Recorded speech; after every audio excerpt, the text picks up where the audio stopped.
Welcome to NewsTrack YouTube channel. In today's video, we share the latest updates on celebrities who sadly passed away today. We remember their lives, achievements, and the impact they had on fans around the world. Our thoughts go out to their families and loved ones during this difficult time. Stay updated with real-time news on celebrity deaths and tributes from the entertainment industry. Greg Cannom. Greg Cannom dead at 74. Today, we've received word via the leaders of the makeup FX community that special effects makeup legend Greg Cannom has passed away at the age of 74. Cannom's career began in the late 1970s on films like It Lives Again and The Fury, before it expanded to films like Vamp and the third Nightmare on Elm Street film, and ultimately landed him in the annals of horror history when he created the makeup effects for films like The Lost Boys, The Exorcist III, Alien 3, Idle Hands, Hannibal, and many, many more. His most recent credit was as the co-designer of the prosthetics for The Eyes of Tammy Faye, the autobiographical film starring Jessica Chastain as the frenetic televangelist. Over the course of his career, Greg Cannom won 4 Academy Awards, 3 for Best Makeup, for Bram Stoker's Dracula, Mrs. Doubtfire, and The Curious Case of Benjamin Button, and 1 for Best Makeup and Hairstyling for Vice. He was also awarded a Technical Achievement Award by the Academy in 2005. His work also won him 2 Saturn Awards for The Lost Boys and Benjamin Button, and 3 awards from the Makeup and Hairstylists Guild. 2 years ago, Variety reported that a GoFundMe had been set up for Cannom, who at the time was experiencing major health issues, including a case of nerve damage from shingles and a partial amputation of one of his legs. The fundraiser did ultimately raise $100,000 for the artist, surpassing its initial goal of $75,000. Greg Cannom, the masterful prosthetics and makeup specialist who received Oscars for his work on Bram Stoker's Dracula, Mrs. Doubtfire, The Curious Case of Benjamin Button, and Vice, has died. He was 73. Johnny Rodriguez. Johnny Rodriguez dies at 73. Johnny Rodriguez, a trailblazing Hispanic figure in country music, has died at the age of 73. His daughter, Aubrey Rodriguez, confirmed her father's passing in a heartfelt social media post on Friday, May 9th. The late Mexican-American singer had entered hospice care earlier in the week, according to Saving Country Music. It is with profound sadness and heavy hearts that we announce the passing of our beloved Johnny Rodriguez, who left us peacefully on May 9th, surrounded by family. Aubrey wrote on Instagram, "Dad was not only a legendary musician whose artistry touched millions around the world, but also a deeply loved husband, father, uncle, and brother, whose warmth, humor, and compassion shaped the lives of all who knew him." She continued, "We are immensely grateful for the outpouring of love and support from fans, colleagues, and friends during this time of grief." Aubrey concluded her tribute by calling her father an, quote, irreplaceable and an extraordinary talent, and requested privacy for the family as they, quote, navigate this painful moment together. Born Juan Rodriguez in Sabinal, Texas in 1951, Rodriguez was discovered at 18 by music promoter Happy Shahan after he was heard singing in a jail cell, where he was briefly held for a minor offense, according to a Ken Burns biography on PBS.org. Rodriguez's musical influences ranged from mariachi to honky-tonk, shaped by his South Texas upbringing. "I was drawn to country music because I could relate more to what they were singing about," he told Burns. "And also, it was just like the music of our people. In Mexican music, you have stories. Mexican music and country music said almost the same thing, just in different languages," he said. Koyo Kuo.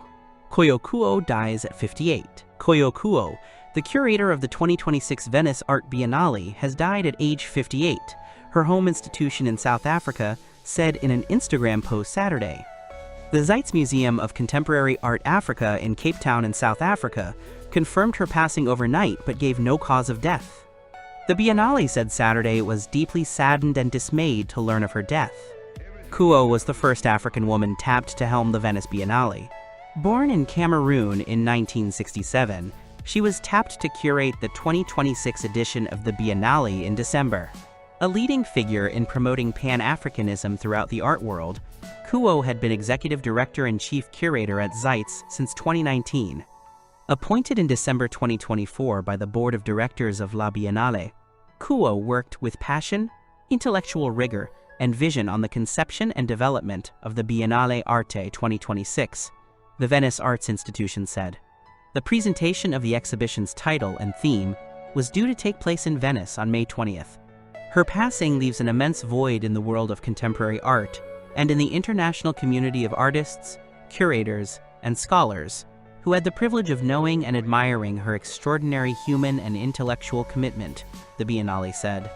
It extended, quote, its deepest sympathies and affection to Kua's family and friends, and, quote, all those who shared with her a journey of research and critical thought on contemporary art. In a statement, Italy's Premier Giorgia Meloni on Saturday expressed her deepest condolences for, quote, premature and sudden passing, noting it, quote, leaves a void in the world of contemporary art. Tom Farmer. Tom Farmer dies at 84. John Swinney has paid tribute to the, quote, profound impact of Sir Tom Farmer after the Scottish businessman died at the age of 84. Sir Tom, who founded the garage chain Quick Fit and was also a former director of My Travel Group and Scottish Power, died at his Edinburgh home on Friday. He owned a majority stake in Hibernian Football Club for 28 years, selling his interest in 2019 to U.S. businessman Ron Gordon.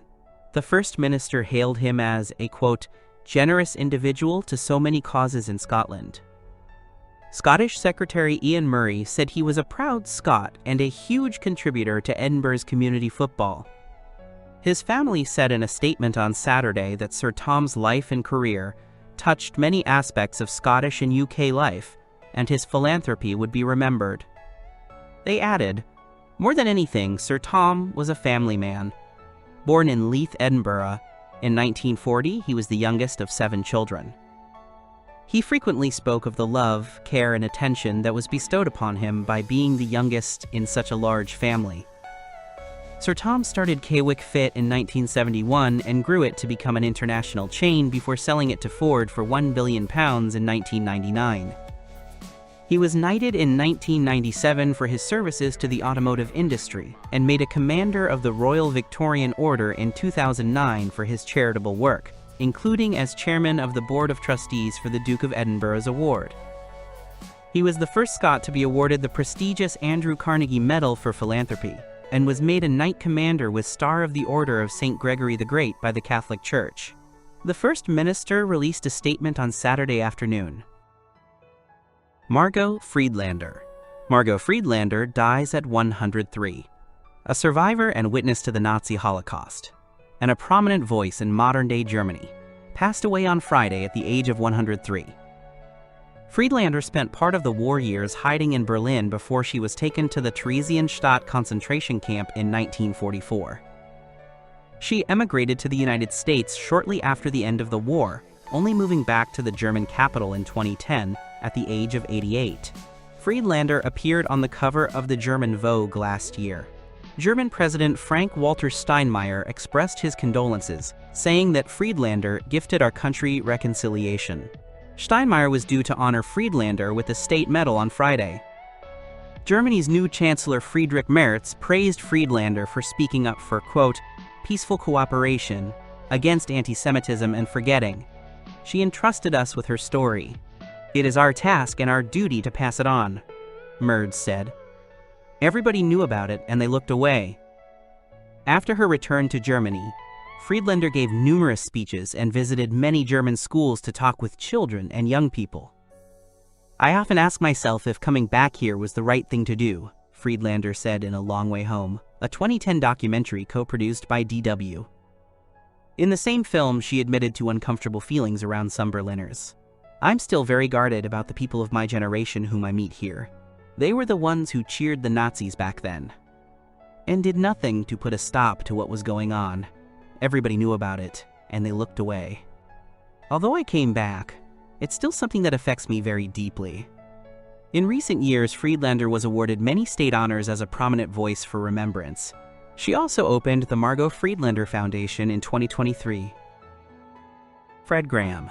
Fred Graham dies at 96. The arts world is in mourning after the passing of one of the true icons of Ngāi Maori, Fred Graham, at the age of 96. A beloved artist, mentor, and educator, Graham has remained a relevant figure in the art world, just last week unveiling a major new sculpture, Te Manu Rangi Mari, at Taupiri.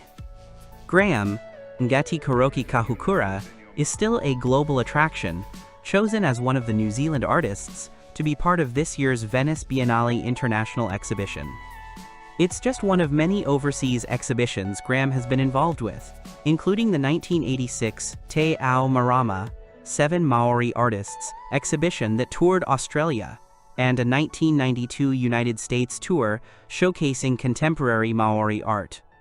He was named a Companion of the New Zealand Order of Merit in the 2025 New Year's Honours list, which he was due to receive later this month, and was preparing for the opening of his latest exhibition, Fred Graham, Toi Wakata, Reflections, at Christchurch Art Gallery, opening the 31st of May.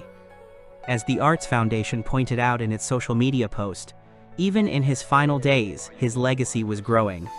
Graham's service to Maori art dates back to the 1950s. He was an art advisor to Maori primary schools throughout Rotorua and Northland, has been head of the art department at various schools throughout the North Island, and he has played a key role in inspiring and developing the next generation of artistic talent as a mentor and advocate. He was a pioneer of the contemporary Maori art movement, and in 1966, he was a key figure in organizing one of the first exhibitions of contemporary Maori painting and sculptures in Hamilton, part of what is known as the Class of '66, with the likes of Cliff Whiting and Paratine Matchett. Chet Lemon. Chet Lemon dies at 70.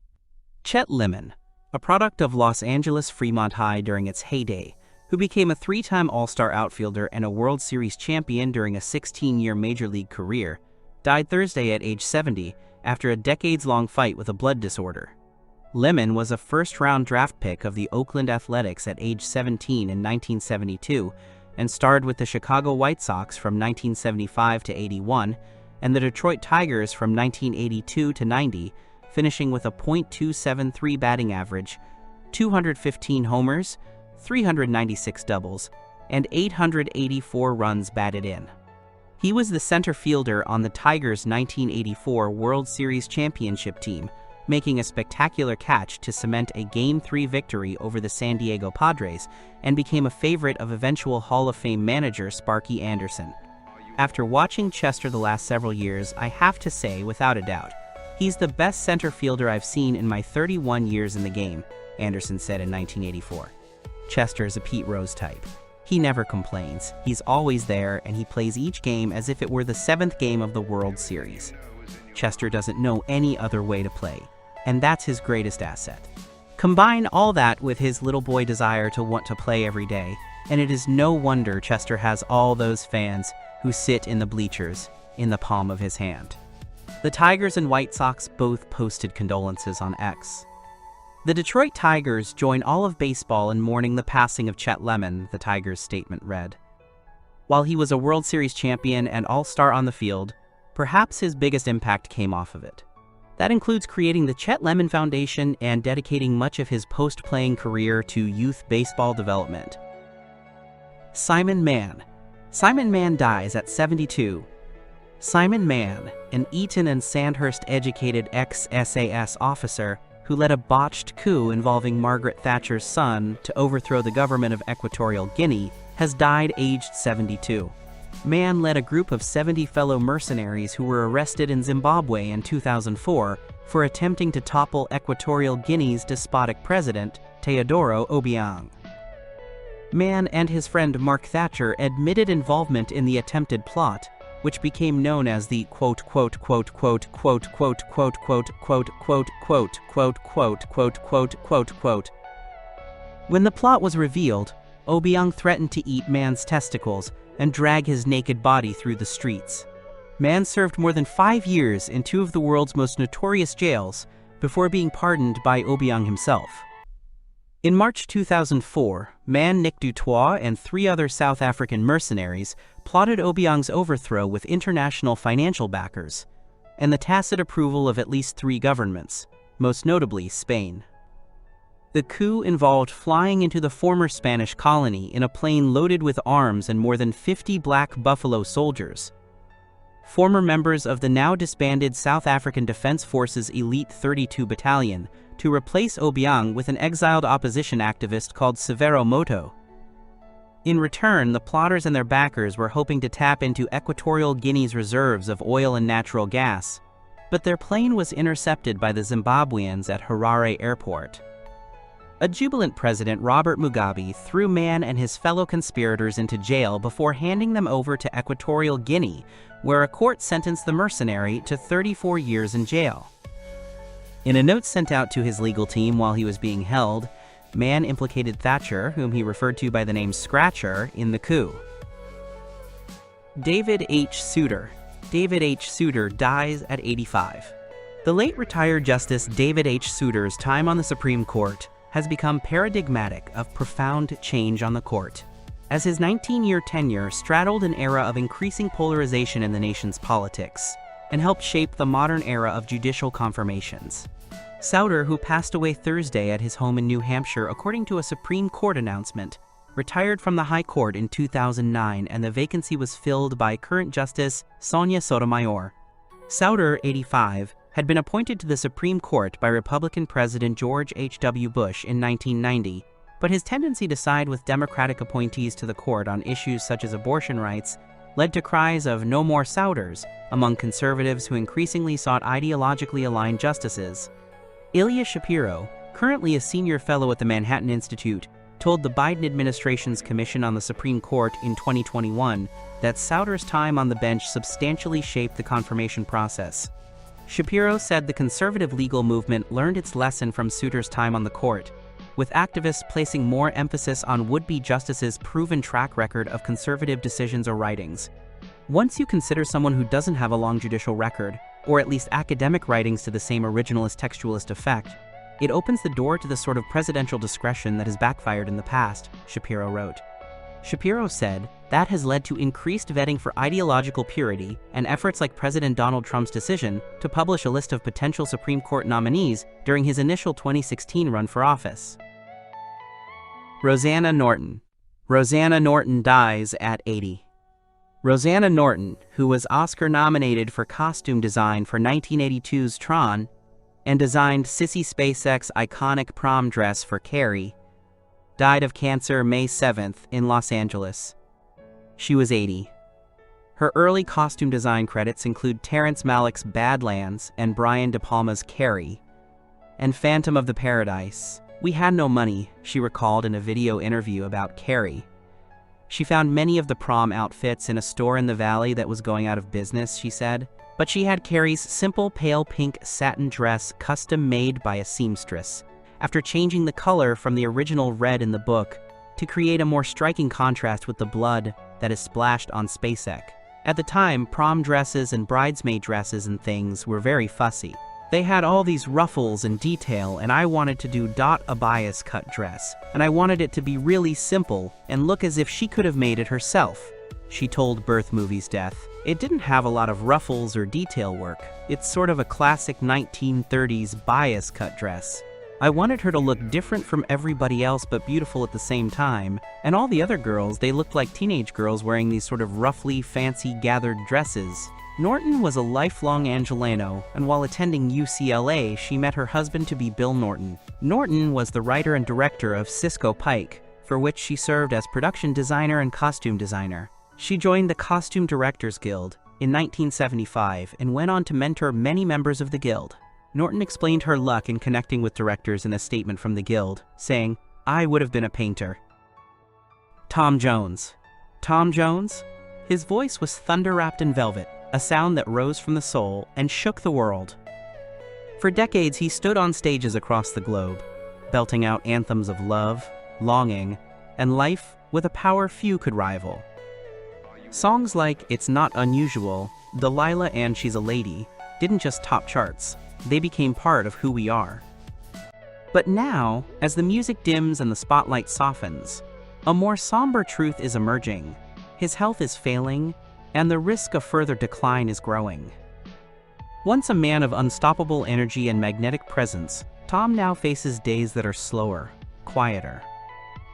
Illness and age have taken their toll, and though he still smiles when he can, the fight is harder than it's ever been. His voice, once commanding, defiant, is now fragile, spoken more than sung. His steps are careful, his strength often fleeting, And behind the scenes, those who love him most are preparing for what may come. It's not easy to witness a legend become vulnerable, but in this moment of stillness, we remember what made him great. Tom Jones wasn't just a performer, he was a voice for generations. A man who made audiences feel deeply, dance freely, and believe in something bigger than themselves. Though he may no longer stand beneath the lights as he once did, his legacy glows brighter than ever. The songs remain, the performances remain, the love, undiminished. We may be watching the final chapter unfold, but it is a chapter wrapped in honor and love. For all he gave, for every note and every emotion he poured into the world, we hold him now in our hearts, with gratitude, with admiration, and with the hope that he feels all the love he gave return to him 1,000 times over.